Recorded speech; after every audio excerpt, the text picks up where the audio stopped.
because I had that one hit record in the dance music world with the track off of the Music for Youth record, my management were like, at this point, you know, you're writing original material, this is a whole new album, you should go in for somebody like, you know, how about Snoop Dogg?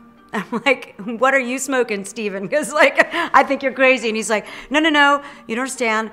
I know these guys, I'm gonna send your record out and, you know, if he likes it, we'll get you there. I'm like, okay. And 5 days later, I'm on a plane to Boston. So we were just told that we were going to be recording. I was going to be recording with Snoop Dogg like at a certain time, and I had the hair, the makeup, everything was all organized. I was even in a dress because we were going to cut like a cute little video vignette for the music video. And I had everything ready and feeling fabulous, and of course that didn't happen. And then we had to go to watch his show, and then I was doing radio drops, and then it was like a long drawn out time that I was actually supposed to be recording with Snoop Dogg, but so many other things had happened and didn't happen that were supposed to happen. It was like, it was just a crazy weekend. And yeah, so we were meant to record. It was like now 2 o'clock in the morning. I still hadn't been in the recording studio. At this point, I'm like in the hotel room trying to keep up, like literally stay awake. And I'm like jumping up and down, watching a home shopping channel. And don't even get me started. And then the next morning, it was like 6 o'clock. We hadn't slept in like 36 hours because we kept thinking we were gonna get the call to like record with this guy. And it was, yeah, it was crazy. And then we found out what Snoop was up to, and you guys are gonna have to read the book.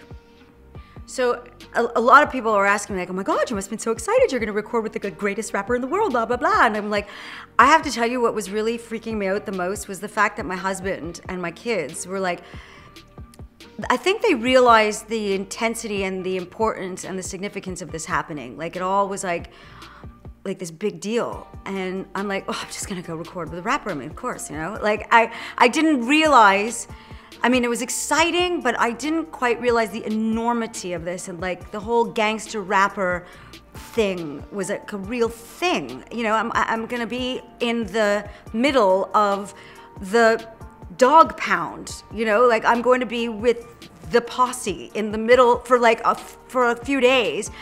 And this sort of juxtaposition of this little old me, and like a bunch of gangster rappers, and I didn't quite understand the enormity of it until I sort of got there, and it was all like, you know, picked up at the airport by one of his managers, and it was all like, I cannot believe this is actually happening. And I think I was a bit, not in denial, but like I didn't quite understand. Like I'm a writer. I'm gonna do, this is part of my, you know, what I do. This is who I am. I'm gonna, you know, we can be working. You know, this is like the next step for me. And I just kept thinking, you know, this is how it was gonna be. And my family were like, "Stay. You realize you're going to record with Snoop Dogg, like."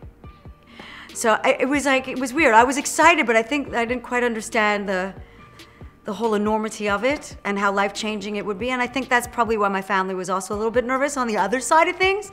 They were more like, oh my God, she's going to record with Snoop Dogg. She's going to record with Snoop Dogg. I mean, this is kind of life-changing. Oh my God, is my mother going to go off and like be Beyonce? Like, what's going to happen? Oh my God, she's recording with Snoop Dogg.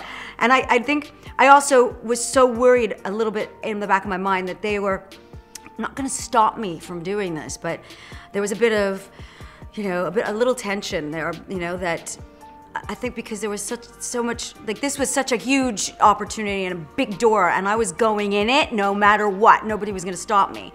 So they better be supportive or else. And they were, but I can understand that they were frightened because, you know, if the song was a hit, and then, you know, what was going to happen to their mom or their wife after this experience. And yeah, that was a whole chapter of the book of my life that was pretty intense. But anyways, it all worked out in the end, I guess.